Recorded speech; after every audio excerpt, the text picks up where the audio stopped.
All right, man. Mike, so nice to meet you. Can you give us a brief introduction of what it is that you do? Well, yeah, I don't know how brief I can make it though, because I do a lot of things. But yeah, I'm a filmmaker and a writer, predominantly a producer. I'm an inventor. I do a lot of different things. I'm most well known for the documentary film that I made about Chet Zar. That's Zar, and it's called "I Like to Paint Monsters."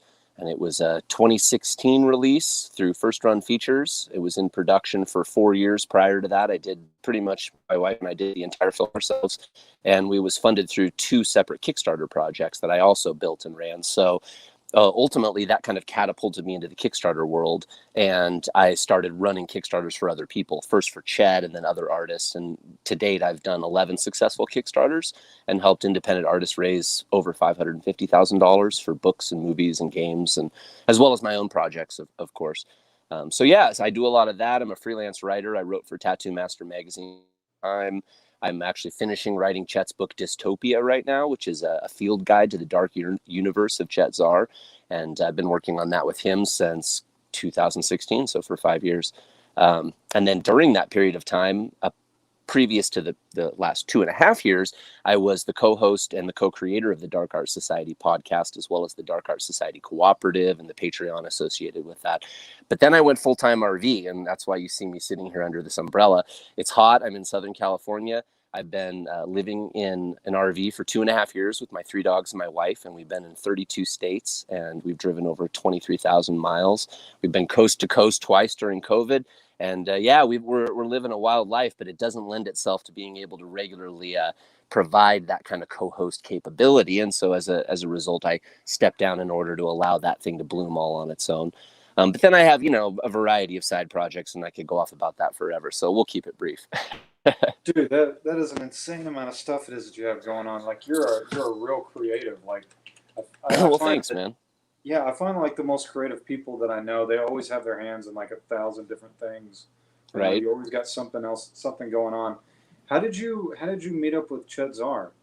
Well, that's a very interesting story. So, Chet was, well, let's back up to 2010. So, in 2010, my wife and I had been living in Santa Fe, New Mexico for a year. We're both Washington natives. And so, we had come from Washington and we had moved to Santa Fe. It was this long standing dream that we had, and we'd moved there. And my wife had been telling me, you got to get on this social media. You got to get on this social media. And I was a Luddite. I mean, I'll be honest. I was even more, I would even go so far as to call myself a technophobe at the time. Like, I had electrical tape over the camera. Like Yeah. anybody cares what I'm doing. I realize now, doing what I do now professionally for over a decade, you have to work very hard for anyone to care and pay attention. So no one's just going to be trying to pay attention on their own. But at the time, I was very nervous about all that. And my wife was like, look, Mike, the only way your writing and your ideas and the things that you're doing are ever going to make it out into the world is through this social media thing. And so, okay, you got to listen to the wife. And so I got on Facebook, and one of the first things I saw was, all the old high school friends come popping out, right? Whoa, Mike Correll's here. And one of my old high school friends, Abraham Woods, had a profile pic, and it was the painting Pipe Dream by Chet Zar. And I look at this painting, and I to this day, I kid you not, I looked at this painting and I have seen that creature. And I've seen it in my dreamscape, literally that creature. Now, there was no five in it. So that was obviously Chet Zar's embellishment. But I have seen that thing. I mean, it literally peeled my cap back. And so I went down the Chet Zar, dark art rabbit hole and was like, what is this guy? Who is this guy who's painting things that I've seen personally in dreams? How is, I was pretty blown away. And so I started, trying to figure out who he was, started sending him messages, in very, very naive of me, like, hey, could you help? You want to do some art for this book I'm working, kind of stuff. And he was like, no, like I'm busy. But I didn't know. And so I was just trying to kind of find a way. So I kept following him for quite some time. And then in 2011, he was going to be in New Mexico for the Paradise Artist Retreat. And I was like, whoa, that was literally like, what, 2 hours south of my house. And I was like, dude, this is a chance I can't pass up. So I hit him up and I said, hey, if I was to go, what class would you suggest out of the classes you're offering? And he's like, look, just go to all of them, go to whichever ones you want. When you get there, just tell them and I'll come up to the front and you don't have to pay anything. And I'm like, who is this guy, right? And so literally he gives me his phone number and he comes up to the front and ushers me in, and I was able to take part and kind of audit these courses. He and I, got to know each other a little bit. And I went home and I had a dream, speaking of dreams. And in this dream, I was making a documentary film about this guy, Chad Czar. And I was like, and it was so real. It was one of those very, very lucid and vivid dreams where there were decisions being made. It felt very, very profound. I was hyper aware of my own presence in the dream. I was sentient to whatever degree. And I woke up and I told Joy, my wife, I was like, I just had the most amazing dream. I was like, I wonder if I should ask this guy if I could make a documentary film about it. And she's like, well, why not? I mean, what's the worst that's going to happen? If you ask and he says no, well, then you're no worse off than if you don't ask. And I'm like, right, okay. Send him a message. Hey, how would you feel about me making a documentary about you? He was like, that sounds great. He's like, no one's ever pitched that to me. And I'm like, really? And so off we went, basically. And he's, and I, again, with my, naivete, I thought to myself, oh, this guy will have money. He can help pay for this, But of course, he's broke. He's an artist, right? Yeah. And so he was like, have you heard of Kickstarter? No, I never heard of it. So I started dabbling and playing around with it and, build a Kickstarter. And of course, because he has a huge fan base and much bigger now than them, but still very significant fan base, we were able to, because he was frontlining it and saying, yeah, I vouch for this guy, Mike Correll, who none of you know. He's going to make a documentary film about me. So we were successful then in, a 30-day campaign, raised $35,000. We were able then to do buy the equipment and start production. And then 2 years in, it was like, it was all gone. So we ran a whole nother one for the film festival circuit and for the post-production stages. Cause I was going into it thinking, I went to film school in 2000, right? So this is a long time later and I didn't really understand like how much things cost. And I'd been kind of a technophobe. So it cost a lot more. And then, when it was all said and done, it cost a lot more than that. But nevertheless, we campaigned again, raised another 35-ish, 33, something like that. And we were able then to run it on the film circuit. We won awards at Albuquerque Film and Music Experience. They took us up to Ithaca, New York for the Ithaca International Fantastic Film Festival. It's a mouthful. Got an honorable mention at the Santa Monica Film Festival. So we did that and ultimately found First Run Features. And they were the guys that were willing to allow us to have full creative control. And so we made a deal with them. It's on iTunes, a video on demand for the HD. You can buy it on DVD from Chet now, signed. His chetzar.bigcartel.com. And so we released it and we're successful with it. And, we wish that it was on Netflix, but unfortunately, the world is what it is. And so it's not there yet. But we keep telling people, do that title request. If we get enough people to do it, who knows, maybe they'll wise up. I'm incredibly proud of that project because it was a labor of love that took me 4 years. And ultimately 2 years in, I quit the work that I had been doing for 17 years, managing cash cages and casinos, in order to really full-time focus on completing the film. So it was a very pivotal experience. And I never went back to doing anything other than working for myself after that. So yeah, so that's a pretty long recap, but nonetheless, there it is. No, yeah, I just put in the title request for Chet Czar because I was looking at your Facebook page, and that would be really dope to see that on Netflix. Do you, after making that movie, do you have any interest in making another one? Because it seems like it's an insane endeavor to spending like 4 years on one project. Yeah, and I didn't know that's what it was. You go into a passion project and you're willing to do whatever, because really the project should be leading you, in my opinion. It's less of you trying to control, especially in documentary film. Life is kind of your script writer, and so you have to juke and jive with changes that are occurring in people's lives as years transpire. And so it's more interesting, I think, to allow the project to have a life of its own and then just try to serve that project. And that's really what we tried to do. So it took a long time because we didn't want to undercut the potential of what it could be. Not anything more than a communication of hope, really. I think is what I hope people take out of it, is hope. The message, aside from it being a very clearly, a biopic about Chet, it's also a story of somebody who decided to basically go for their bliss and even in the face of all odds and successfully achieve that. So it's a hopeful story. So that took a lot. And have I thought about doing more? Yeah. There's not a day that goes by that I don't think about making films. I went to film school. I've written multiple screenplays that are unpublished, and unproduced. I've been working on a feature horror film for the past, well, I shouldn't call it that. It's a psychological thriller. It's called New Mexico True Horror. We've been in production for 3 years on it. So actually, I have been continuing to make a film, and we've been doing it from the road. And what we're coining it as is unscripted fiction, because ultimately what it is it's a melding of some fictional devices and then real life, access to where we've gone and what we've done across the United States of America. And so when I go into a scene that's fictional, I don't have a script. I just know the concept I'm going to talk about. And normally what I'll do is I'll wait till I'm like really emotionally disturbed, like when something bad has happened in my life. Okay. And then I'll just grab the camera, and it's a way to kind of like exalt, and exercise that out of myself, but also to translate it, because I'm not an actor. And so then I imbue this kind of sense of intensity into these scenes that really, some of them have nothing to do at all with reality.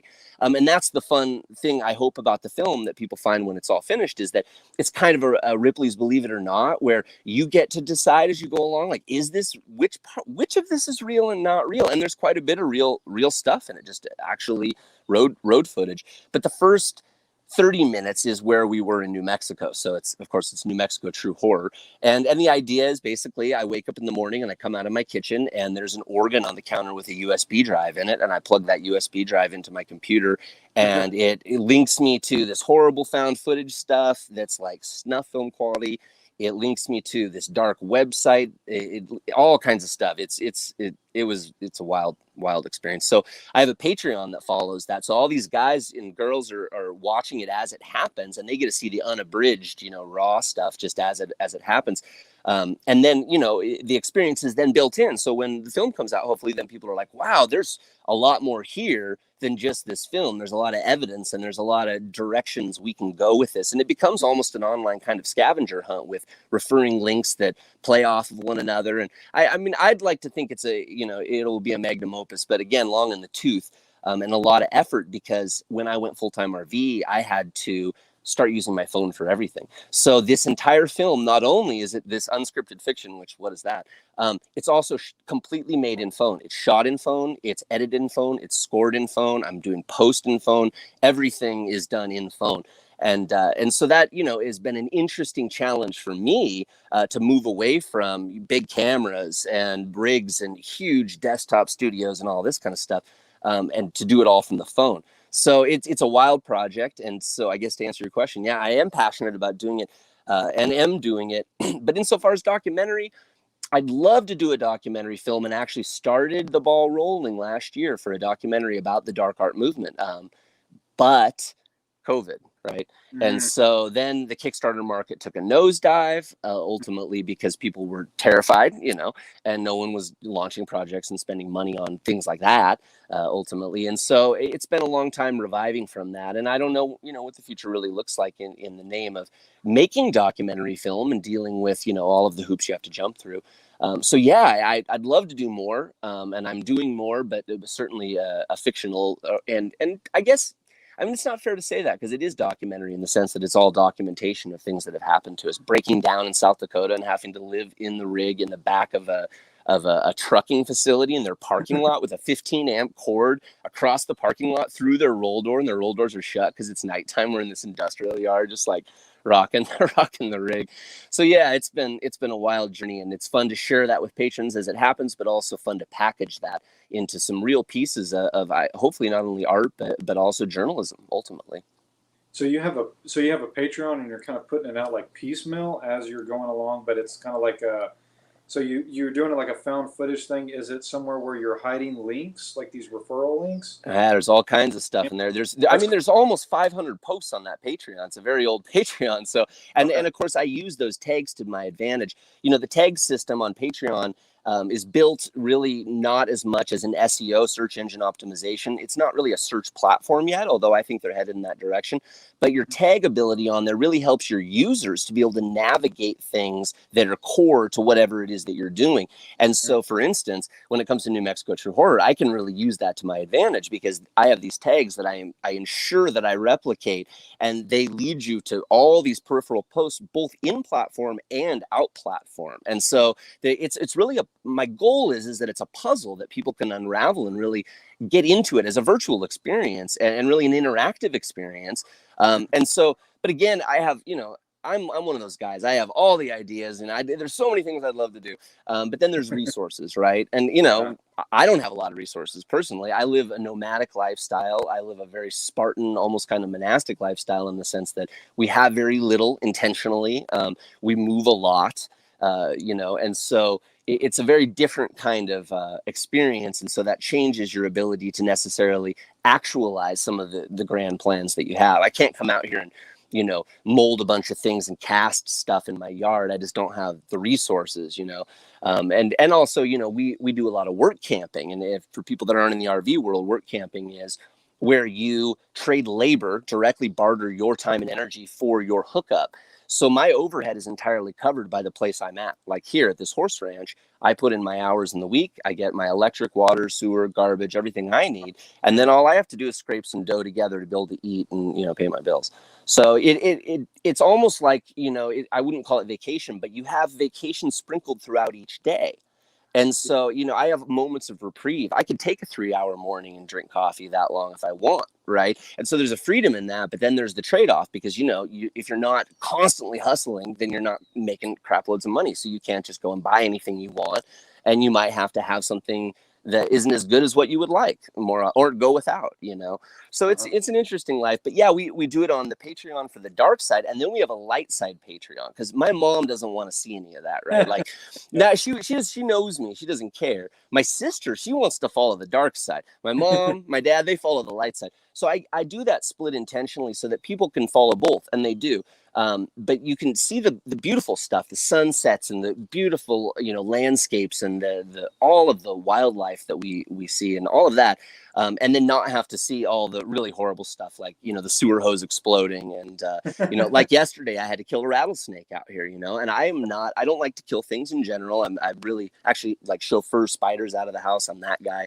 But I have 3 dogs and there's this rattlesnake right here. So I had to kill it. And inevitably we document everything. So Joy's filming this rattlesnake after it's chopped in half because it doesn't stop moving, and it's gross, right? But it's my life. And so there are people on the dark side, they want to see that. They're like, oh yeah, I want to see a snake and its head cut off. Now, again, am I trying to glorify it? No, but I'm trying to document. This is just, I'm sitting out here. My dog comes over here. Actually, is that one right there? No, I could have showed you one if I was. My dog came out here. I have a rat terrier Chihuahua. One of them, we have 3 dogs, but she came out. She hunts lizards. She never gets them, but she hunts them over here. And she was over here, and I look and I saw the pattern, and I was like, oh no. And so Joy called Lupe away, and I went over there and, very carefully pulled it out and checked it. I kept its rattle, but yeah, I had to dispatch it. They're territorial, and they normally a square mile is where they'll be. So, it can't be here. There's lots of area around here. We're in the middle of nowhere out here. So, so, again, that's kind of, and then, if that makes the cut in the film because it's appropriate for the film, then it makes the cut. But we have so much footage, right? And you got to get it down to a succinct timeline. And editing in phone, I'll tell anybody out there, if you want a challenge, try it. Because I'm over here, like, you got to do it with your fingers, you like squeeze in and you got like, you're scrubbing, They're like, okay, split. And then it's wrong, and you're like, oh, you got to drag it back out. Yeah. So it's a trick. It's a trick. Man, dude, you just have so much stuff going on. So, as far as your money situation, that's really interesting. I'm curious to how it is that you're finding these places to do the paperwork. But I also have a suggestion if you're open to it. I don't know if you've ever looked into like medical trials, but like I'm a freelance artist, and part of the way it is that I've made my money is like doing. You just look up like medical trials. You can find some. Like I did one for psoriasis, and made like $5,000 in a month. Stuff like that. Wow. That's interesting. Yeah. See, that's the fun thing about talking with people, right? Is that you get to share this information that you wouldn't have otherwise. You're like, oh, okay. Mm-hmm. Yeah. Well, how do we find these gigs? So my wife is the navigator. I'm the driver. Mm-hmm. So we live in a 29-foot long Class C RV. And for the first little over a year, we towed a car. So we actually had a 16-foot trailer and a car on the back of the trailer. So we were like 46 feet long with a fulcrum point at 29 feet. And that was tricky. That was, driving all the way across the country, and you get in some of those big cities, Atlanta, Georgia and stuff. And there's just not a lot of room for error there. So I do all the driving. She does all the navigating. So she's online and she's looking up, and a lot of them are Workers on Wheels is one of the sites. There's sites that basically cater in much like a Craigslist kind of way to people that RV, and also to people that host RVers. So for instance, this place right here, they put an ad up because they have RV spots, and they've been doing work camping for what, 15 years here. And so there are people that also we've stayed at where they'd never done it before. And so, but they list ads, and then you look at the ad and you say, well, where am I? Right. I mean, if you're nomadic and you're not trying to like boogie across the country, then you like, if you're hopping a state, you're going to be like, well, what's going on in Tennessee? What's going on in North Carolina? And then you basically go in cold, though. That's the trip about it, man, is it's like, it's not like you know these people, and it's not like they know you. And so there's this respect when you first meet people in that way. And it's something I don't think you can fake. Like, you couldn't law enforce that. It's this human thing where it's like, you don't know me, I don't know you, I'm welcoming you in. And it's like, they could hang me up in the back, but I could also take everything that they own. So, we're looking at each other like, but then there's this kind of like grudging and also like honorable respect where you're really sizing each other up right away. Like, is this going to work? Because I'm mobile. I just turn around and leave. I change my mind. I'll go on a 20-hour jag. I'll drive. I don't care. But if I have the money, of course. And so, it's an interesting experience to roll into a place where you don't know the people, and you're like, well, hey, how's it going? I know our accent doesn't match yours, and we've never met before. And, some of the places will actually run you through a little bit of a check, where they'll want, depending upon the, like RV parks, for instance, they're going to run a check on you. They're going to figure, they're going to check your references and stuff. But places like this, small places, farms, ranches, stuff like that, they're not going to mess around. As they'll call you and you'll talk, and then they'll get their feel for you and decide whether they're down or not. So it's really, again, you don't know what you're going into. And we've had experiences where we went to a place and it was really cool, and we were like, wow, this is an awesome place. And then we went back a year later and it was not cool anymore. And we were like, whoa, what is going on here? And then we were like, well, we don't want to be here, but now we're here and we've gone a long way to get here. And so what are we going to do now? And so it's kind of fly by your seat a little bit, and because you don't know you're going to get pushed out. And if you're boondocking, you might be staying behind a Cracker Barrel. You don't know, because you can stay behind Cracker Barrels. You can stay at rest stops in certain states for certain amounts of time. So you have to kind of know the legalities because you don't want to get hassled. But BLM, Bureau of Land Management, and so we've done a lot of that. But then you're boondocking, so there's no hookups. You're just running off your Jenny for, and your 12 volt and stuff like that for everything. But again, it's exciting, it's an exciting life. There's no doubt about it. So but she's the one that does all the work when it comes to finding jobs, finding places to go. And it's really a lot of the time on intuition, and then we'll roll up and see what it looks like, and we've gone like what was the one? We went like 17 hours or something because we went to one place and we were like, oh no. No. And then we kept going. And then, and it's and you've been up for a long time and you're getting tired, but it's your house and your whole family's with you and everything you own. So you can't really screw up. And then, try to find another spot and no good. And then you're like, I need to go to bed. So you got to find a place, and you got to get in there and know you can get out, and, and then you keep pushing, and eventually you dawn upon the place. And once you get the place, then you're like, okay. And we've actually been here the longest we've ever been anywhere. We've been here for 8 months. We've never stayed anywhere this long. Like I said, previous to this, it was 32 states in, 2 years. So a little under 2 years, actually. 1 year and 10 months up until the 8 months here. But it's a great place to be. And also, you got to have to roll the wheels. So. So it's mostly COVID is the reason why y'all stopped in one spot, I'm assuming? Well, no, actually, right when we were actually here at this place when COVID happened in 2020, March-ish, when everyone was like, whoa, what's going on? And we went all the way from here to Washington State to Northeast Washington, Conixu National Forest, all the way by Canada and Idaho, as far northeast as you can get in Washington, to caretake a cabin for my folks, because they have a cabin up there on a lake that freezes and lots of snow, and it hadn't been winterized properly. And they were both ill, not with COVID, but ill. And they were in where they live. And so they needed us to go up there and help them because, pumps are frozen, all kinds of stuff. So we went up there and we spent the time we needed to there dealing with that, which actually we ended up without running water for 5 weeks. And so for 5 weeks, I kid you not, frozen lake, go down 2 stories, bust a hole in the ice, get buckets of water, 36 gallons of water a day, up 2 flights of stairs, boiling it on huge kettles on the stove. doing your laundry in the bathtub with your hands, wringing it out, drying it by a wood burning stove, like all the Little House on the Prairie stuff. So we did that for 5 weeks until we could get the water situation squared away, get everything dealt with, get divers out there to get down, you know, let the lake fall enough for them to get out there. So we spent time there, and then we boogied. And so this was like, you know, just before June, and we drove 2,600 miles in 4 days, all the way from Washington to North Carolina, and went there. So, and then we were there for however long, and then we went over to Tennessee and we spent some time there, and then we came, you know, work camping the whole time. And then we came back to the place we originally left during COVID here in Southern California, because we just love this place. It doesn't get any better. It's like for winter ultimately, and wintering here is huge. Now, right now it's like, it's brutal hot, dude. It was like 104 the other day, and I'm like, wow, okay, so this is, you know, not really where I want to be during the summer, but it is what it is. And the people are lovely.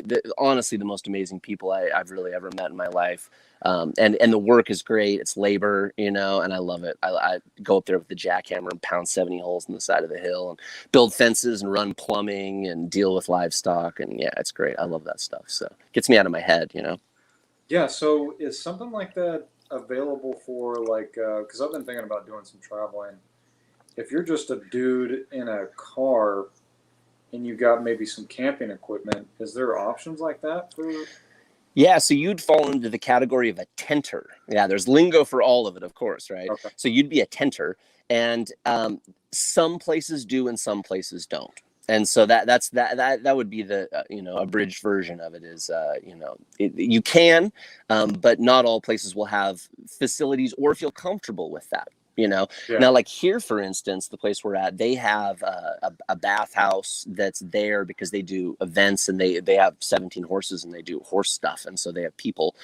So they have a bathhouse here. So they actually are thinking about setting up a hip camp situation here where people can come out. Now that's a different thing. It's obviously not work camping. You're paying to come out and camp. But nevertheless, I know more and more places are interested in getting people in on that level and providing those, you know, those amenities for people, because you can come out in your, you know, come out in your car in a tent, but you're going to have to go to the bathroom, you know, and you're still going to have to be able to wash, and you're still going to have to be able to cook food. And yeah, you can do that outside for however long, but you become, you know, scuzzy at a certain point in time without a bathhouse. So, you know, depending upon where you're at. And again, in the South, there's a lot more tenters. You're a lot, you know, and van camping is big, you know, obviously with this movie Nomadland coming out, everyone's interested now all of a sudden in this thing that we've been doing for quite some time.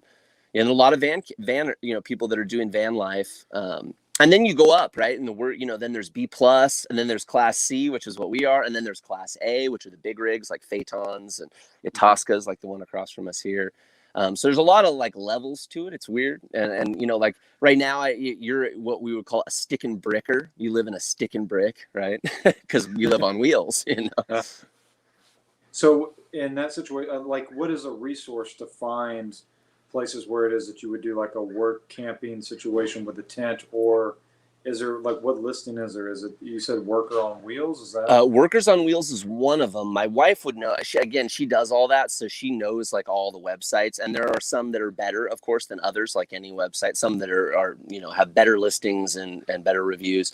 I know Workers on Wheels is one of them, but also we found quite a few stuff through Facebook as well. There's a lot of full-time RV work camping groups, pages, all kinds of, you know, really it's at your fingertips. The first work camping gig we actually met these people in a Facebook group 36 hours before we showed up, and we had to leave. We were in Georgia. We were on Carter's Lake, which is the lake that the movie Deliverance and the book Deliverance is about. So that valley, the Great Valley, which is now 400 feet underwater, which is Carter's Lake, is the dam.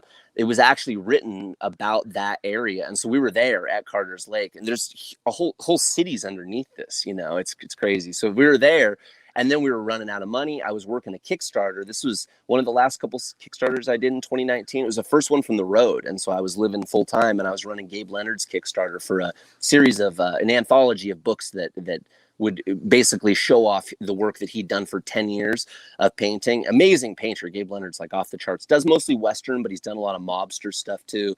Amazing work. Anyway, I did a Kickstarter for him, built it, ran it from the road. But, you know, Kickstarters is like, it takes 30 days to run it. And then if you make the money, you get your percentage, but then it's got to roll through everyone's accounts and it takes 2 weeks.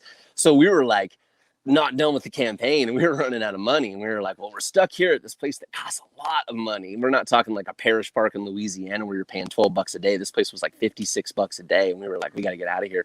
We had nowhere to go though. We were running out of money. Joy's like, well, I heard about this work camping thing, and I was like, well, you know, check it out. So seriously, we found this place 36 hours before we showed up. We just like talked to them on the phone, and they're like, oh, we're up in North Carolina. So we just like drove there the next day and showed up at their backyard and walk up, and it's like this guy and this lady, and they both got a big fat wad of chaw. And they're like, we're just going to tell you right now, you call us rednecks. We're self-professed rednecks. And they were serious about it. They were like, that's their culture, you know? And I was like, here's some eggs, you know, they're from the chickens, you know? So yeah, so we stayed there, and that was a great experience. But again, we just, you know, 36 hours before that, I don't know these people, you know what I mean? I just rolled up into their place. And we ended up staying there for 5 weeks, finished the Kickstarter, you know, made some money, and then on down the road we went. So, yeah. That's so dope, man. So let me ask you, as far as doing Kickstarters, like, since you've done 11 of them, do you have like, I assume you have some sort of a strategy or some sort of insight on what it is that makes a Kickstarter and what doesn't? Like, right now I'm doing freelance work for a couple of people that, like, one of them is building a tabletop game. Mm-hmm. And another one, we're doing a comic. And at some point along the line, we're going to do a Kickstarter for these projects. I'm just curious what kind of, like, okay, so I have somewhat of a social media presence because, like, I post my stuff on Instagram and whatnot. But it's not super, not like super defined. I don't have this community built around me, right? I don't have that yet. Yeah. So I'm curious, like, is all these Kickstarters, they already have a community that you're monetizing, or do you find a community through putting the Kickstarter together? Yeah. The former, not the latter. Yeah. Yeah. First thing I always tell anybody, because you know, I consult on these as well. So I have built and administrated 11 successful Kickstarters, but I've been involved in a lot of Kickstarters within a variety of capacities, whether I'm consulting or I'm actually building it and running it, because everyone has different needs, right? And they may not want you for the whole shebang. They may feel like they can handle quite a bit of that. But the first thing I tell anybody, because I'll do a free consultation with anybody for 30 minutes. I'll talk to anybody about Kickstarter, and I'm dropping proprietary information too. Like, I don't care. It's fine.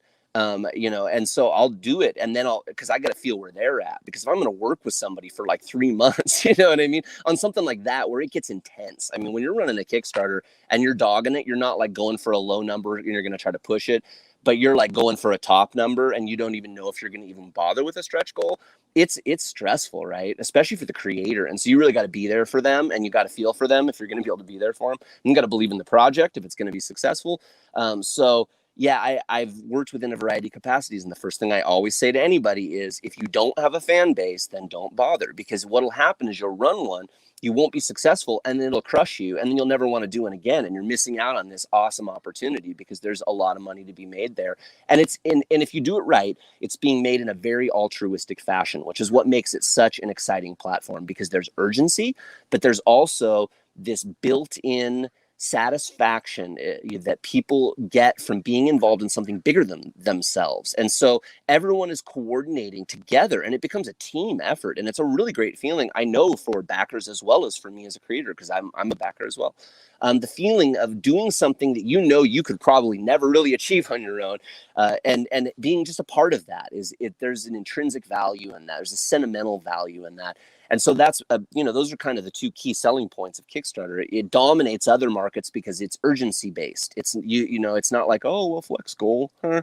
No, it's like, if we don't do this, it doesn't happen. That's what gets people excited, because it's the truth. It's just like a football game, it doesn't matter what it is, the same old thing. It's like, it's this battle kind of, and it's gladiatorial, if that's even a word. I don't even know if that's a word. But yeah, so it's, you got to have a fan base. You do. And that's what I always tell people to start working on right away is, if you're willing to really put the work in, or hire someone like, me, because again, I've run so much social media for people professionally over the years. Um, if you hire someone or you learn to do it yourself and you go and you do it and you put in the work, you will have a successful Kickstarter. I mean, that's the thing. If you believe in your project, and the key ingredient is, do you believe in it, right? Are you passionate? Do you believe in it? Because if you don't believe in it, the likelihood of it making, whether you have a big fan base or not, is, in my opinion, garbage. You got to believe in what you're doing. And then you got to have the people that also already are interested enough in you to be interested in going through a paywall and being converted, and that's, it's a hoop to jump through. So you definitely need to have people, and then you also need to pre-launch it. So you don't want to just show up on the scene. Hey, I just launched my Kickstarter today. It's going to be great. You want to be rolling this out over time, so people are aware that it's going to be launched, and that when it's going to be launched, and that we're getting closer to it being launched. And you know what I mean? It's really best to pre-launch it for at least 30 days, at least, more if you can. And then run your campaign, of course. And always, again, just tip from a pro, but always 30-day campaign. You're not going to do better if you run it for 60 days. There's less urgency. So you really want to stick with that 30-day rule. The last one I did it in 27 days. I was like, I don't want to deal with the last 3 days. I was being lazy, right? I was like, 3 more days. So I just set it for 27 days. You can set them for 24 hours if you want. Kickstarter has evolved over the years. So you do need that, though. And then then you can wrap people in once they know about it. If they know who you are, then they know you're doing this thing, and then they're excited about that, and then they know it's coming up, and then it happens. Because if you're going to have a successful Kickstarter, you need to have a good first day. That's number one. If you don't have a good first day, you're probably not going to have a very successful one, or it will be strenuous if it is successful. You really need, because the way that we get on Kickstarter, and this, to answer the other part of your question, is the way you gather more people that are interested that have never found you before is by ringing those search engine optimization bells on Kickstarter. And the way you do that is by performing fast and well. And if you perform fast and well, the bots, they eat that up. And then they pull you out and they throw you in advanced search categories. So now people that are interested in games, tabletop games, are all of a sudden seeing you on a top 25 list, or they're seeing you on you might be interested in, or so on and so forth. The better you do earlier, the more likelihood you're going to get those little perks from Kickstarter. And when you get those, that's just them raising the ceiling on your visibility. And so now people that don't know you are seeing you. And if those people are deep into the Kickstarter community, like super backers, they're going to rally people they know. And so now that's when things go viral, right? And so, there's an opportunity there. But again, if you don't play it right heading into it, then it can be really, really devastating. I mean, I've watched Kickstarters fail. I don't talk about the ones that I help people on that didn't go, right? I mean, I say I've done 11 successful Kickstarters, right? But I don't say, but I've also been in ones that didn't go over, and as an administrator, it's sad because you're watching these people struggle. And the reason they're struggling is because they're not really doing what you're telling them to do. Unfortunately, they're not taking your professional advice. And then you're like, but you need to be doing this, and they're not doing it. Or you need to be doing this, and they're not doing it.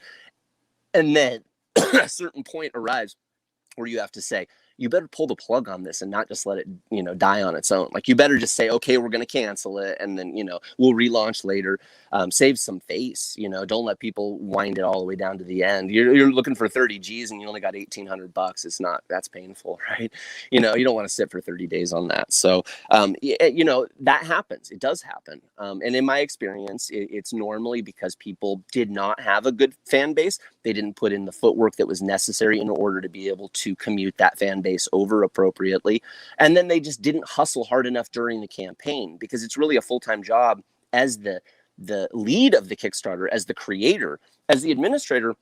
Excuse me. I'm just in the background. I'm answering backer questions. I'm writing updates. I'm adding new rewards. I'm, taking notes. I'm doing all of this back of the house stuff.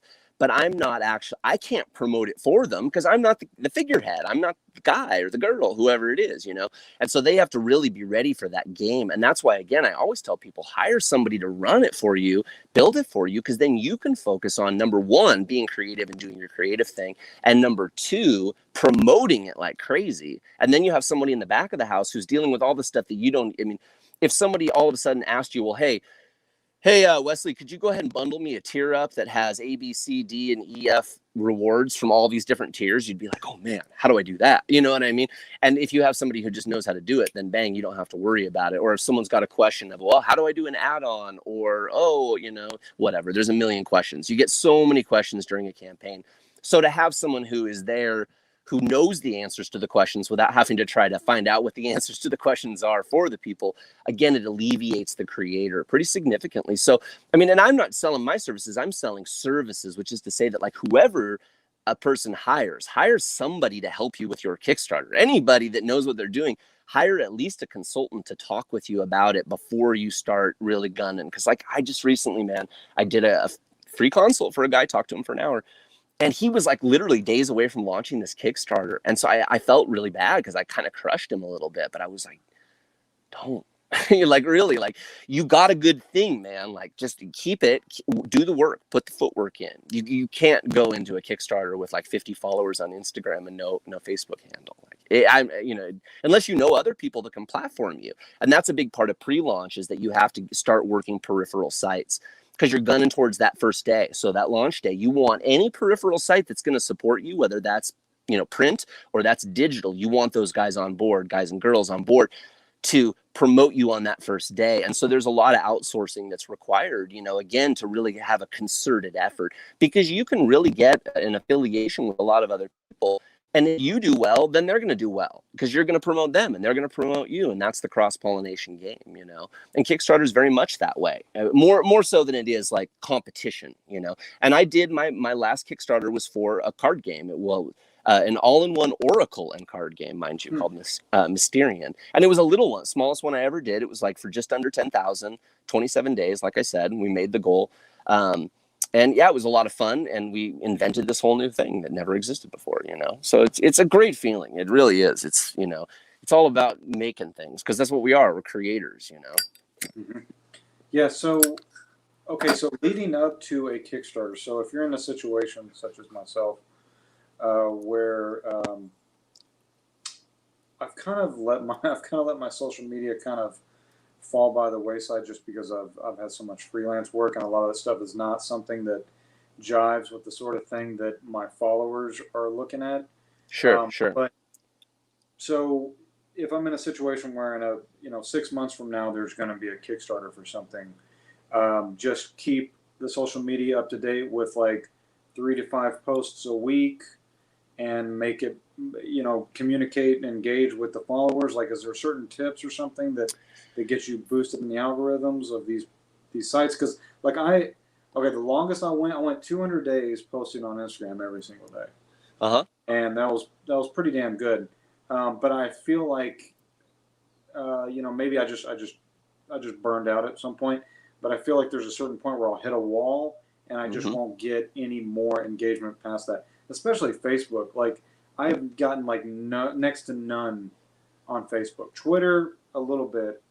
Instagram, yeah, but Facebook is like it's just dead in the water. Like yeah. Well, there's a lot of factors involved in all that. I mean, and I don't want to bore people, but and I harp on this a lot, and so I won't stand on my soapbox too long. But the rise and fall of the free media that we were, free advertising, free marketing that we had our hands in, and I say we as in the people that have been doing this for years. It really ended when with the repeal of net neutrality. It's when my business started nosediving and has continued to the point that like. I mean, I haven't done a Kickstarter since July of 2019. I mean, seriously, right? Yeah. and I mean, I'm good at it and everybody knows it. So that's not the problem. The problem is the visibility, right? And the reason the visibility came down is because when the net was neutral, what that meant is that I got as much visibility as anyone else, including Colgate if they were there, okay? Or anybody at Wesley. We all got the same amount. There was no way to change that really other than just working within the algorithms of engagement. But it wasn't a matter of fighting for space because of paid advertisements, because paid advertisements were illegal because it was a neutral net, right? So they repealed net neutrality. From what I understand, it was a guy who was heavily involved with Verizon for many years, interestingly enough, and he jumped on this past regime, the governmental regime, and they pushed it through, and they've been trying to push it through since 1998. So it's been on the, they want this, right? There's a lot of money to be made, as we've seen now. So what happened to us is that now what it's all about is microtransactions. And so, and anybody that, those of us that have worked this for a long time knew all of this before they were documenting it and making shows on like Netflix, like I don't know the name of the one, but there's one that's about social media nowadays. I haven't watched it. I've heard enough to know that it's what I already know. But what people don't realize is, you don't have to click on an ad at all. As long as it goes past your screen and it crosses your eyes, there's a microtransaction that occurs between the sponsor and the platform. And that is how a free platform can exist in this world, and also how a lot of money can be made, because Colgate and Honda and Snickers, they all have way more money than I do. And they can drop huge loads of money on sponsored ads, knowing that if 1 billion people see it in a day, it doesn't matter if they have any engagement with it at all. They're going to make those microtransactions. That platform, Facebook, Instagram, any of those platforms, they're going to make money off their sponsors. So that's what the game is about now. And so we as independents, we don't have money like that to sink into it. We just don't. And then that allowed them to change the way that algorithms work in order to dampen your visibility and raise your visibility contingent upon how much money you give them. So let's say you decide you want to go ahead and skip the organic thing and you want to pay for an ad. Okay, go ahead and pay for an ad. The minute you stop paying for your ad, you're going to end up worse off than you were before you paid for the ad, because of the way the algorithms work, because they want you to continue to pay for the ad, right? So here's what I always say. I don't like to tell people like, tips and tricks because it all changes all the time. Here's what I say is, understand the overarching concept. That's the important thing. So what we're talking about right now is money. That's the overarching concept. So if you want to do well on social media, you have to think to yourself, how can I help the platform make money? And it's sad, but it's true. And if you figure out how to do that, then you'll start to raise your ceiling, because you're playing the game and it's helping them to make money. So if you look at it with that in mind, if you think, okay, well, then, they're trying to make money. How do I help them make money? Well, the way you help them make money is very simple, and it is by using any new feature they've developed. Simple. So simple. And this is how you don't have to worry about algorithms. You don't say, oh, well, God, I got to study this new change in order to understand what it is so that I can change my patterns. No, just understand what you need to do for them. Any new feature that they have developed, what does that mean? They spent money. Why did they spend money? So that they could compete with the other platforms, right? So all of a sudden, IGTV shows up. Who are they competing with? Well, very clearly, they're competing with YouTube, right? All of a sudden, Reels shows up on IG. What are they competing with? TikTok. Okay, so it's very clear. So if they have sunk, well, you've got to presume they've sunk millions of dollars into whatever they've developed, whatever this, the new features that they've developed. They've put a lot of money into it because they want to make more money and they want to beat their competitor. And so if you use the new feature, you are going to help them make money. And if you help them make money, they will help you be more visible. It's so simple. I mean, when IGTV came out, man, I started using it right away. I was getting like thousands of views on videos that I would have been getting like literally 132, and the way was because they built in features in order to allow you to direct people over to this new app. And so you have to jump through the hoops. You got to play the game all the way. If they develop a new thing that's called story, right, which we know about that, use it. If they develop 3D image, use it. Once a certain amount of beta's gone by and it's already been in the market, they're not going to care whether or not you're using it anymore. So don't be late to the game using the new feature. Now, again, does that make you feel a little bit like a prostitute? Probably. Oh, I imagine so, right? Because you're just doing what they want. You're like, oh, you want me to do this? Sure, no problem. Let me position myself. But the reality is, if you want to be able to do well there, then that is the most important thing. Now, again, the things you said already, I think most of us know that. If you engage with other people, you will keep people in platform. That's another way you help them make money, right? They make money when you keep people in platform. Right now, what's going to do really well on Instagram? Well, multiple images, right? And those multiple images are going to keep people in platform longer, And so whatever's going on, it's just a trend of keeping people there, because the longer they're a captive audience, the more ads go by their face, the more microtransactions occur, the more money is made. And so anything you can do to keep people interested and present is going to do well. And that's why there's no like cure all solution. I couldn't say to one person, well, you need to do this, because you have to play to the audience that you're growing. And so you have to test things. You have to try things. It's all well and good to say, oh, well, if you post every other day and, you do all these things, well, that's fine. But what if your fan base doesn't like that? What if they've grown to know you as someone who posts every 4 days, right? So the idea, again, is you want to play to your existing audience, and then you want to take those opportunities with new features to expand that existing audience and pull them into that umbrella, And so, again, it's always good, if I go onto my Instagram and I start posting things that are not contextual to what I normally post, I'll probably lose followers because they're like, this isn't what I came here for, And people like to rely on consistency because ultimately social media is a distraction. I mean, it's entertainment. And so, yeah, we use it to make money, and a lot of people do. But still, in the middle of the week on Wednesday, when someone's at work and they can have their phone at work, the reason that they're on there is because they want to hit the sites that they know are going to have the thing they like to see, because they want to be distracted from the bullshit work that they're dealing with and they don't like it, And so, again, if you just play the overarching game, don't play the under game, because then you don't have to try to understand every little change. Like, well, if you respond with 4 words or more, you're going to do better than if you just respond with a cool. So you should say, I like that very much. I mean, whatever. Again, you can get into the minutia, but I think it's more important to, it's almost like give a man a fish, feed him for a day, teach a man to fish, feed him for a life. You teach someone to understand that there is an overarching concept, and then let them do the work, because people are smart. You know what I mean? People are not dumb. People are smart, and they will figure it out. They'll be like, oh, hey, look, and then it's a discovery. So they've discovered, look, they're doing this new thing. I'm going to try it. You try it. All of a sudden you're doing better. And then you get that gratification that you figured that out, Now, again, will I sit down and break it down for 4 hours? Of course. I will sit down if you pay me, and I will break every little bit down.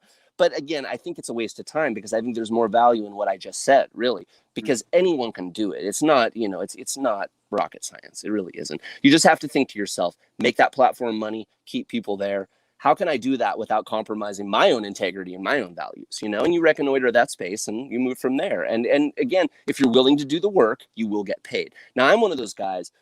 I don't necessarily do the work anymore. I'll be honest. I'm at a stage now where I'm not terribly gratified by that anymore. And I reached a certain point where I was like, I'm kind of all right with where it's at.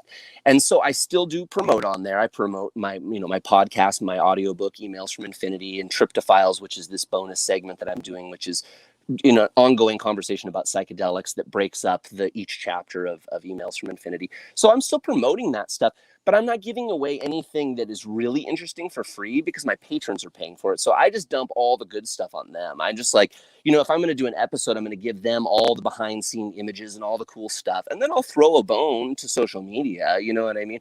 But these people are paying me, man. And they pay me every month, and they've been paying me for years. And without them, I can't live, I mean, really, like I have so much respect for those people. And so that's kind of how I shifted. And it's been since August of last year that I shifted over to basically, again, just a little bit of advertising here and there, change the profile pic, maybe throw a meme because it's funny or something, but not like hustling, I just kind of stopped hustling it. I was like, I don't like this, and now again, I've done it for a long time.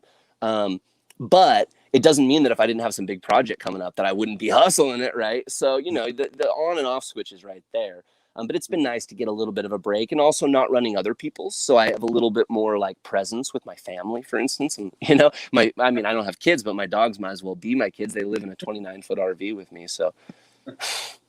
Yeah.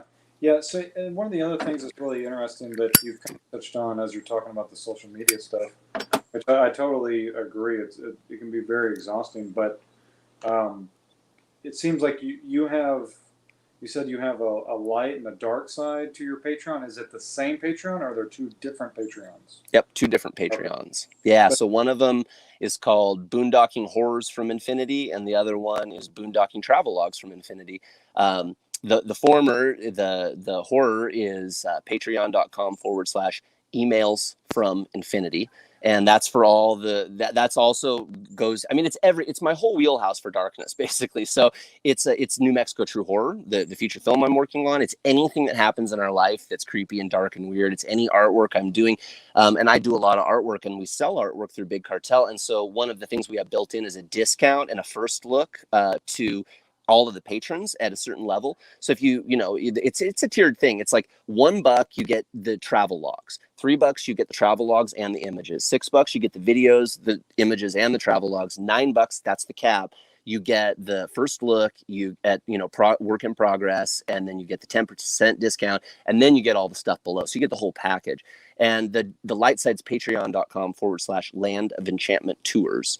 And the reason for that is because at the time I lived in New Mexico, which is the land of enchantment, and I did tours, Land of Enchantment tours, in fact. And so when we left, we wrestled with whether we were going to change those URLs or not.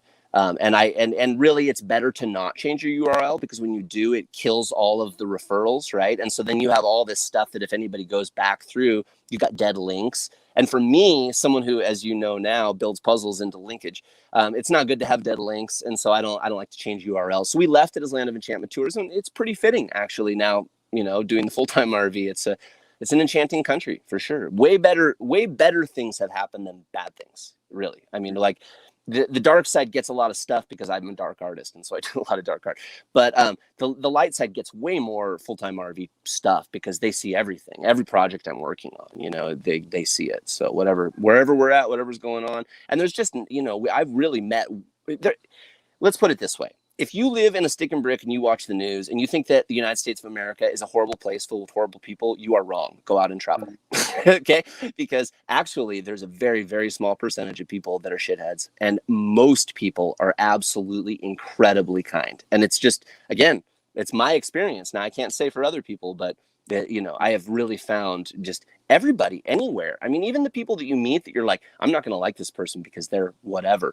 You find out you do like them, and they like you too. Even if they didn't, they thought they weren't going to like you because you were wearing a Chuck E. Cheese shirt or whatever. You know what I mean? Sorry for the joggling too. This is all handheld. No, you're good. So, what I really appreciate about Chet Zar's work, and what really got me on the Dark Art Society podcast, which I think I listened to like the first, I think maybe 10 or 15 podcasts, and I listened to them like quite a few times because y'all were talking about the ins and outs of being like an independent creator and that sort of thing. But one of the things that's always drawn me to his art, and I've never seen your art, but I assume it's along the same level, is like this interplay between the light and the dark. Mm-hmm. Like I myself, I kind of have that same thing where it's like, and we can talk about this a little bit after the podcast, but like if I'm posting something on my social media, I feel like it can be confusing because sometimes it's incredibly dark and then sometimes it can be incredibly light. Sure. I'm curious, what are your thoughts on that as an artist? Because I know y'all talked about it on Dark Art Society, where it's like some people, when they see dark art, like I'm sure some people, if they saw like really dark art that you made, would probably think twice before they let you come and camp at your place, right?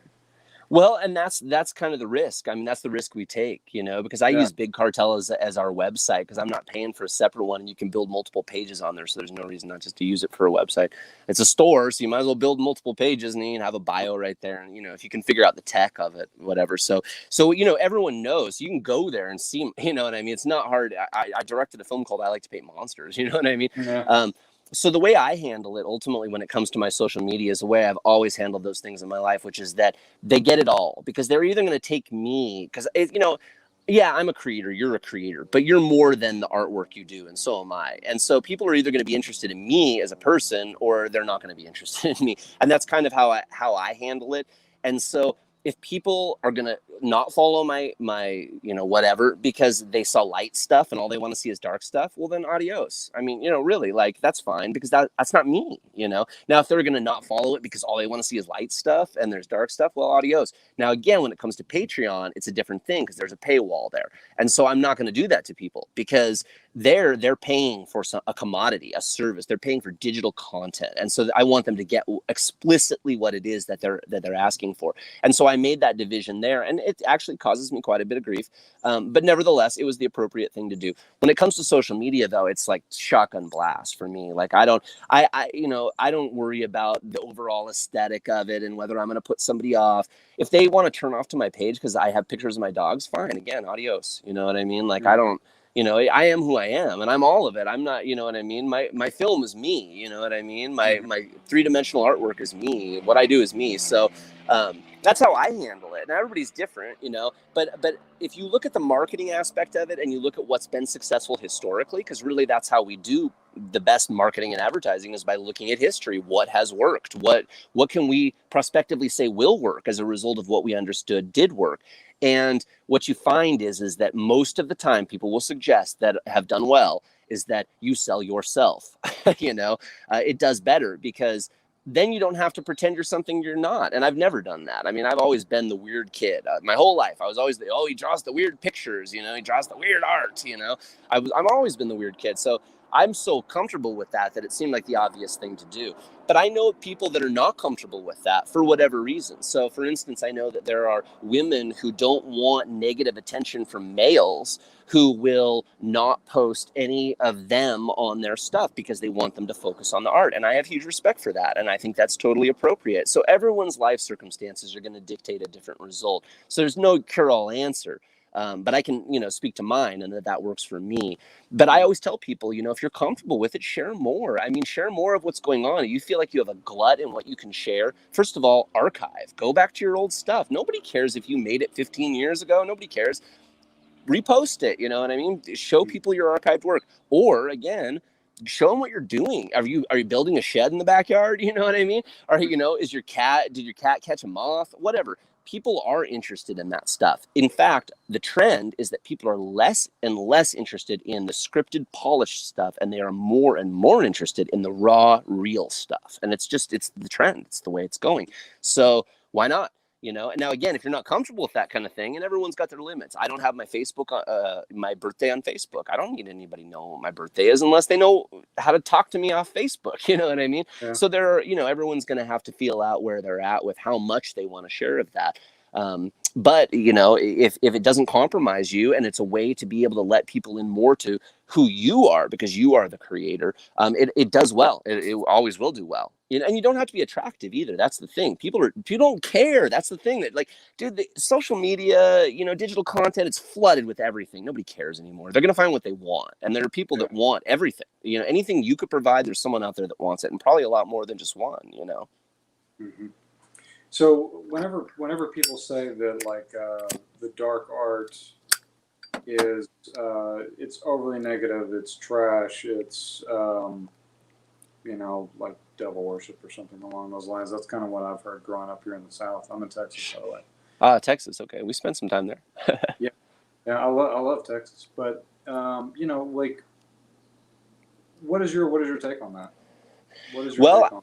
I mean, you know, and I'll give you an answer, and then I'll also tell people, watch my documentary film, Sheds Are I Like to Paint Monsters, because we very much, the film is very much about that. It ended up being a documentary about dark art. I mean, that wasn't really the intent, but it became that. And so that's really what it's about, is like talking to people about what it really is. And I'll tell you this much, you know, insofar as how profound it was for my parents. I've been doing, literally, I was drawing stick figures, chopping other stick figures' heads off when I was 3. I'm not joking. And no one knew where it came from. It was weird. That's partly what my book Emails from Infinity is about. It's like, what is this about? But anyway, my parents know, and they've always been supportive. So but I screened I Like to Paint Monsters for them. I watched it with them. I sat there and I screened it, and it got done. And my dad looked at me and he said, I finally understand. And I'll tell you, man, like, what a moment for me. Like, he finally understood. Like, I mean, and I never thought he didn't understand. You know what I mean? Like, I was like, oh, I'm his son. Come on. You know what I mean? Yeah. Like, I'm bringing home body parts from animals and, like, you know, rendering the bones from them. He must know, you know. But yeah, he finally got it. He was like, this finally made it salient for me. So if you have an hour and 20 minutes in your life you want to spare, I don't make any money. I mean, I wish I could, but no, I've spent a lot and I make nothing. I'm in the hole with my distributor for legal fees by thousands of dollars. I'll never see a dime. So I just want people to learn about Chet Zar, and I want people to understand the important aspects of what dark art can do.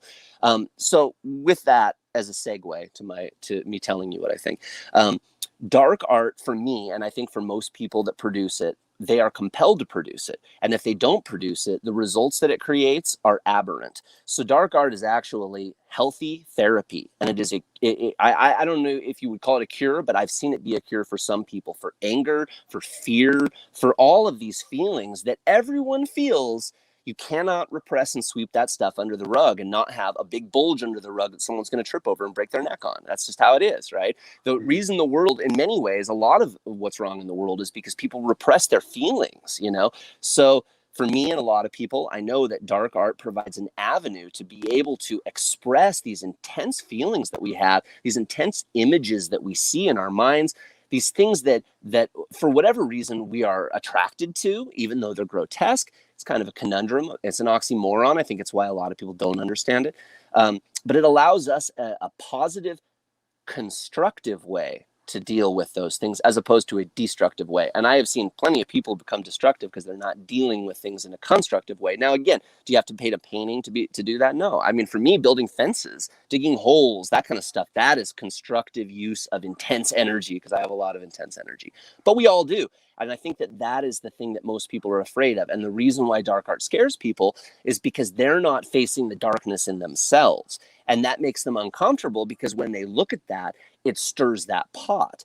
And so, again, I'm not saying they're not well adjusted. Maybe they're perfectly well adjusted, but nevertheless, we are all eyes facing forward predators. Okay, we are. That's why our biology is this way. Our eyes are on the front of our face because we kill things, right? I mean, again, that's what we do. And so even if you're killing plants, whatever, you're eating them, the same difference. We are looking forward for the thing that is prey that we will eat so we will not die. And that is what we are. We are creatures. And so for us to deny that we have intense feelings, even maybe murderous feelings, ooh, you know what I mean? Maybe denying those murderous feelings is what causes people to murder people. You know what I mean? And maybe those of us that actually recognize that, hey, I'm a predator. And no wonder I have anger, because I have testosterone, and that's not getting used properly right now. Maybe I should go to the dollar store and buy 10 plates and break them with a hammer.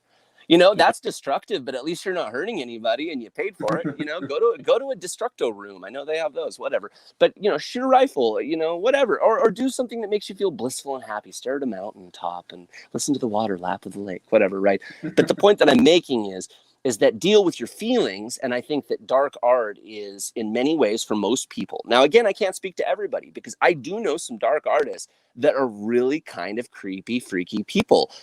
There are creepy, freaky people in every culture, whether they wear a suit and tie or whether they look like a scumbag.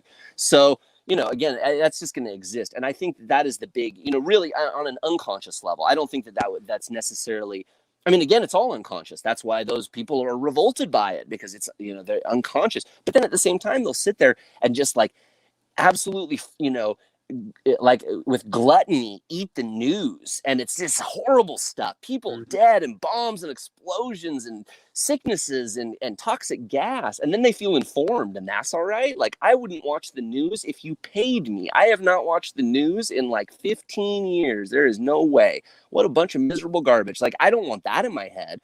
But I'll watch a horror movie, sure, because it's fantasy and it allows me an opportunity to feel the feelings that I have, right? So that's, you know, to me, that's the long story of it. Now, the short version of it is Chet, what Chet says, and I'll quote him from the documentaries. He says, "Dark art honors suffering."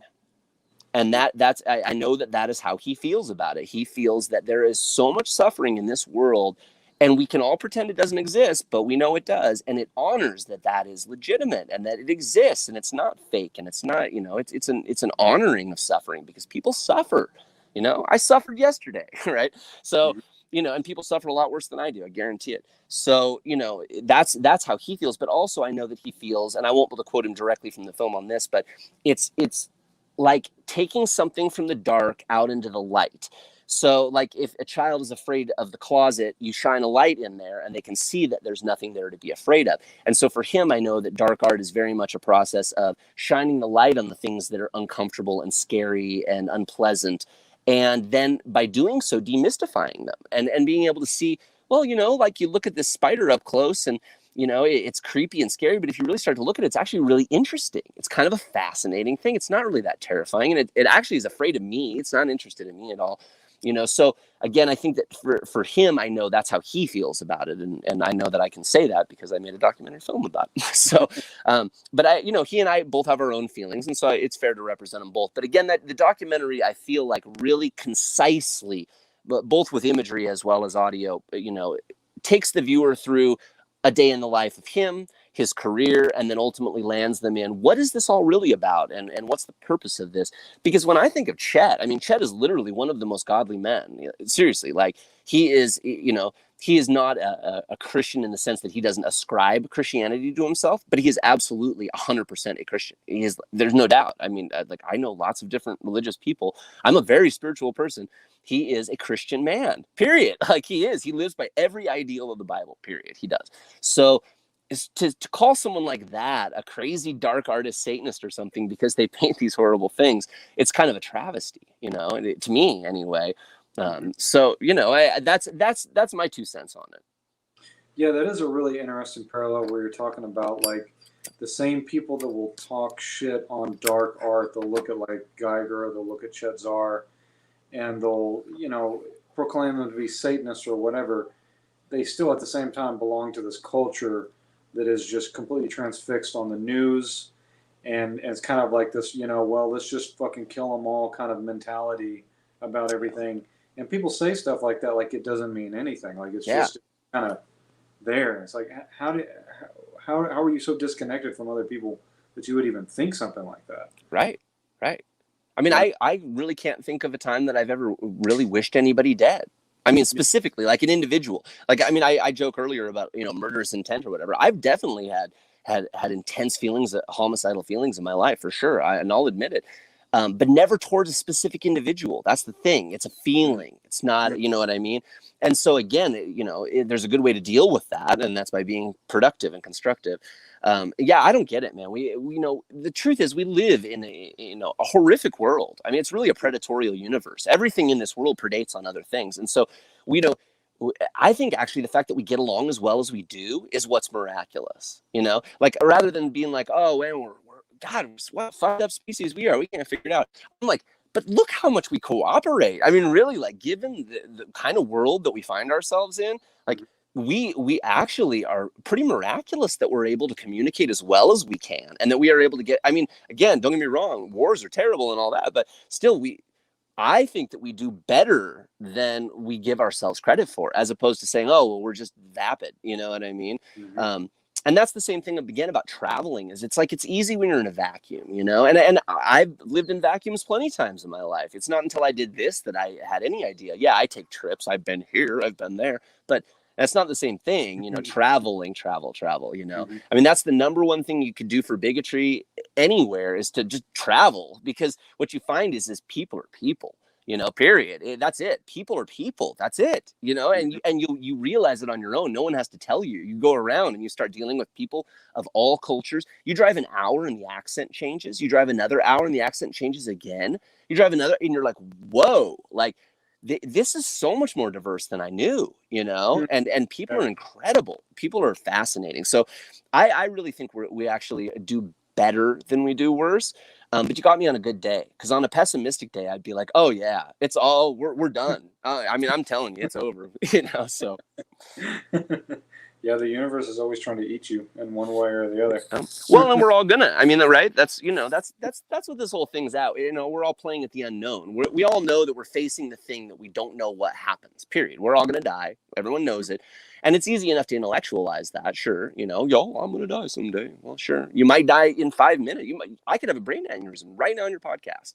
I mean, I don't know. How do I know? We don't know. And then when that happens, what happens? Well, everyone said that. Well, yeah, but they're all alive too. They haven't died yet. I mean, maybe they have. Who knows? But they're alive now.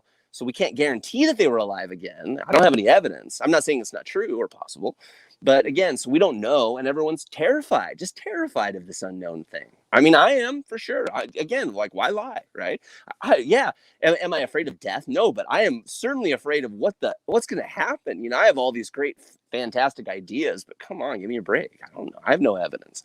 So what I can say, though, is having done DMT, I think it's going to be all right. I think it's going to be just fine. You know, I really do. Like, and that helps me because when, you know, when you're facing problems in your life that are paramount, and I've starved as an adult.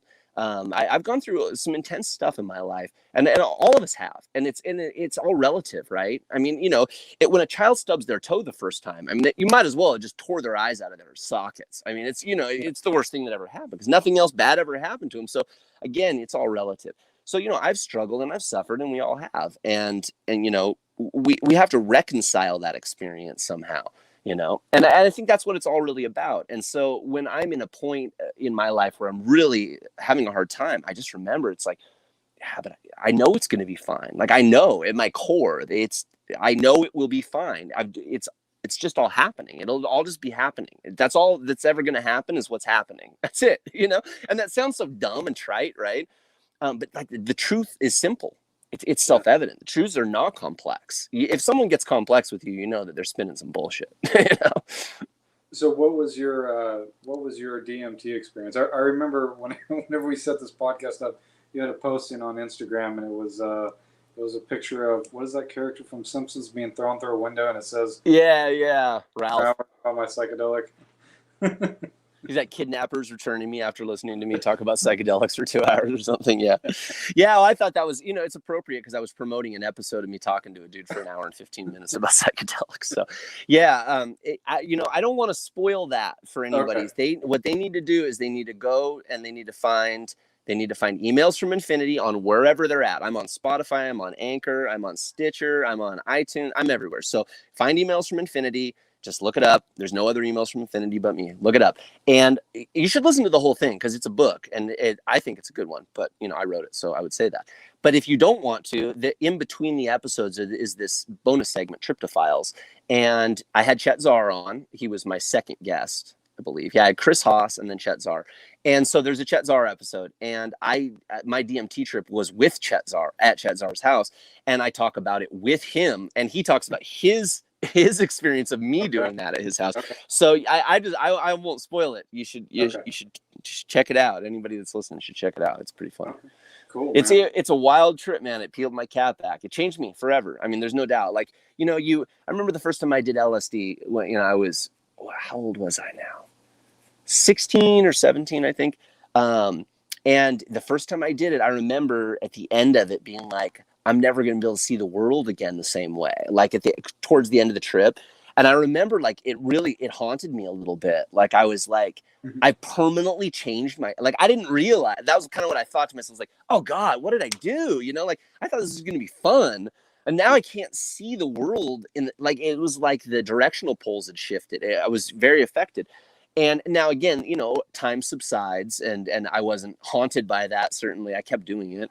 So obviously, but it was a profound moment, but it was a fearful one. Whereas with DMT, it absolutely did change me, and it changed me in a profoundly good way. Like it helped me. It really did. It helped me so much, you know, I can't even begin to describe it. Now, again, was it absolutely terrifying? Yes.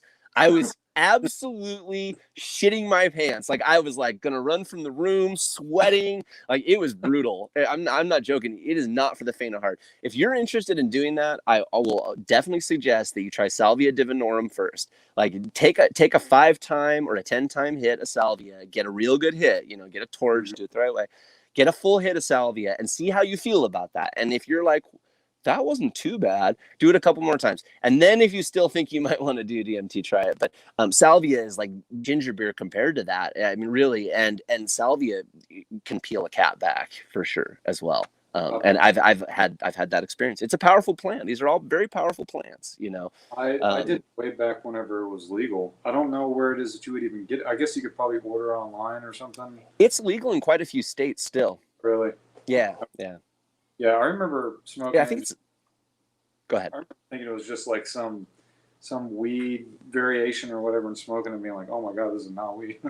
Yeah, it's intense, right? Yeah. The first time I did it, I thought it was really chill because, like, And I set it up right. I was like, set and setting. Here we go. I was like being a good little tripster, you know. I was like, I want to do this right. Went up in my room and I turned on like the red lights and I put on like India, like Putumayo music. And it's like, oh, and it was like, oh, you know, like I was setting it up right. I laid down in the bed and everything, got myself all ready because I'd read about it. And I always read about everything before I do anything. And I find out. I want to know. I want to know before I mess around.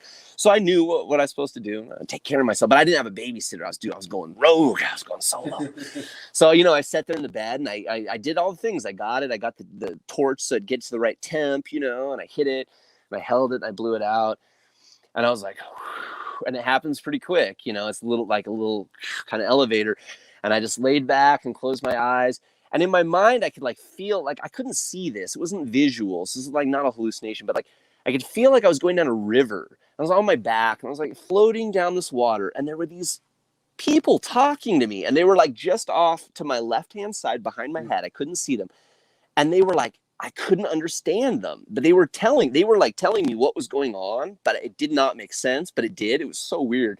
And every time I've done salvia, the same thing happens to me. It's funny. It makes me kind of, because like you always hear them over here and they're kind of like whispering and they got these funny little voices, but they're not speaking in English, but you know what they're saying too. It's weird. Anyway, and they're like ushering me down the river and it was super mild. And then like it kind of faded out at the end and I will open my eyes like, oh, wow, that was cool. Yeah. And then the next time, dude, oh man, I was like, I don't know. I thought I was like, oh, it's not that bad, you know? And I was like kind of being reckless and like recreational. We were sitting out on the front porch. It was like, it was me and my wife. Yeah, it was just me and my wife. And I loaded this big, huge one and I just, and oh man, dude, it got scary really fast. Like everything around me like stopped and it crystallized. Everything I could see absolutely like stopped and it crystallized and then it started turning concentric circles within concentric circles surrounded by concentric circles, and everything that was in front of me was just like it, and it was colorful and it was like spinning into itself, like constantly eating itself. Dude, I was like, oh no, and I couldn't feel my body anymore and I wasn't in my body, and there was this sound coming off from the right hand side and it was like and I was like, oh, and it was like wind and I could feel it pulling me. And I was like, oh no. And I could hear the crickets. There were crickets and they sounded mechanical and they were like doing this sound that was making everything turn. And I look over to the right-hand side and I kid you not, there's a wheelbarrow grasshopper. I don't know how else to describe it. It's like if you took a wheelbarrow and you crossed it with a grasshopper and you stood it up on its, that's what this thing was. And it was right there, and there was like a yellow mist behind it, and it was in another. This is all I'm just telling you what happened. This is the only way I can describe it. It was in another dimension, and it was gonna pull me away. It was like, I'm gonna take you, you idiot. Like you don't even know who you're fucking with, bro. Like you just think you can just hit that and that's fine. Oh no. He's like, you just left your body and now I'm going to take you into the mist. And I was like, no. And I'm like, Joy, help me stay here. And I'm like, I grabbed my flip-flop and I'm like holding it. I'm like, I got my flip-flop. It can't take me. And I had to like fight this thing. And then, you know, of course it dissipates. And like, then it's 10 minutes past and you're like, and then you feel like nothing happened because it's metabolized out of your system. And you're like, that was just fucked. Like, so I never did. I've done it plenty of times since then, but I never did it frivolously like that ever again. Like I wasn't like, you don't do that. Like it's not a smart thing, at least, you know, for me, it wasn't. Did the grasshopper come back on any of the other trips? I never encountered the wheelbarrow grasshopper again. No. Yeah, it was something else, man. I'm telling you, my wife was worried about me too. Cause I'm like, keep me here. It's taking me. Like, yeah. Yeah, I definitely got rocked. And then, you know, again, after you have an experience like that, you have to like integrate that, right? And reconcile that. And so, and I did, and I realized I'm just an idiot and it was stupid of me and I shouldn't be disrespectful to like this incredibly powerful alien species that I decided would be just all right to inhale on a whim. You know what I mean? So live and learn. That is wild, man. You've got emails from Infinity. You got the Chet Zar documentary to check out. The Dark Art Society podcast that you were a part of the first, how many episodes? 89. 89. You were a part of 89. Okay. Yeah, and I think he's up to 207 now. Wow. Yeah, okay. He's rocking it. Does he just interview dark artists on there? Yeah, that was the direction. So, you know, because we built it, I helped him build. I built all of it because that's what I do, and so I built everything, all the peripherals, and then we launched it, and then I adminned it for however long, those 89 episodes, and then I turned it all over to him. And the decision we made at that time was that he wouldn't replace me, and that the focus of the podcast would shift away from he and I as individuals that are interviewing people and more towards just interviews with dark artists in order to help more dark artists to be able to express themselves and be seen, and all of that, the whole movement. So ultimately the decision was, let's go in the direction of just new dark artists every single week, and they're not always, quote, exactly dark artists in that sense, because I think it's a very flexible term. Though, I mean, really the reason to call it dark artist because there's nothing else to call it, and everybody was already calling it that. So it's like, okay, well, that's what it is. But dark to me encompasses lots of things, so I don't, and I know Chet feels the same way. So, even if you're not, like, even people that are, collectors are involved, like that. The cool thing about the cooperative, the Dark Art Society Cooperative, it's only a $1 paywall. And I make nothing from it, but you pay the Patreon, and then you get into this secret Facebook group, and it is literally the coolest group that even exists on Facebook anywhere. And I'm not just saying that because I built it. I'm not admin on there. I haven't been admin on there in 2 years. So I'm not, I'm just a dark artist on the page with everybody else. Everyone knows, I helped make it, but whatever. I'm just on there. But you can't get in unless you join the Patreon. And that's how we basically keep it a really good environment, because when people got to pay to be in something, you're not going to get a bunch of trolls and assholes and stuff. So it is like a burgeoning community of really cool people. And they do Friday night art jams every week. They do trading cards. They do, they literally have something going on in this group like every day of the week. It's incredible what it's become, because I built it and then I backed away and everyone started stepping in, and it was so cool to see all these people that I wanted to be involved. And now it's like, because I was doing 15 jobs, and it's like everyone else is doing it now, and it's just taken on this whole life of its own. I mean, it's incredible. People from all over the world that are becoming really good friends, and ultimately the networking, it's huge. So it's really a cool group, and I always encourage people, again, even if you're not a dark artist, doesn't matter, get in there. Even if you don't make art, even if you're just a collector, get in there. If you're in the gallery scene, get in there. It's such a good group for people that are interested in that world, Mm-hmm. Okay. I'm going to have to definitely check that out. So I guess just tell us all your social media stuff. I don't want to hold you up for too long. Sure. Yeah. Well, everything for me is NRG Creations. So N as in Nora, Robert, George. So NRG Creations. If you say NRG fast, it sounds like energy. So that's what that means. People are like, what's NRG? Energy Creations. So I'm Energy Creations. So Facebook.com/NRG Creations, Vimeo.com/Energy Creations, YouTube.com/Energy Creations, Instagram, same thing, Energy Creations. I'm pretty much Energy Creations ever. Actually, Vimeo, I think, is NRG Creations Inc. INC, because somebody had already taken it by the time I got on there. But there's not a whole lot going on there. I use that as the wheelhouse for my Patreon. So most of the stuff on there is, you can't see it, because it's all privatized for the patrons. And then, of course, patreon.com/Land of Enchantment Tours, patreon.com/Emails from Infinity, nrgcreations.bigcartel.com. Twitter's Energy Creation. Everything's Energy Creations. So. Okay. Cool, man. Cool. This was a lot of fun. I appreciate you chatting with me. We'll go ahead and end it here, and then we'll chat for a couple more minutes after I end the stream. Cool. Sounds good. For coming in and hanging out. So you yeah. Very end. Cool, man. See you guys later. All right.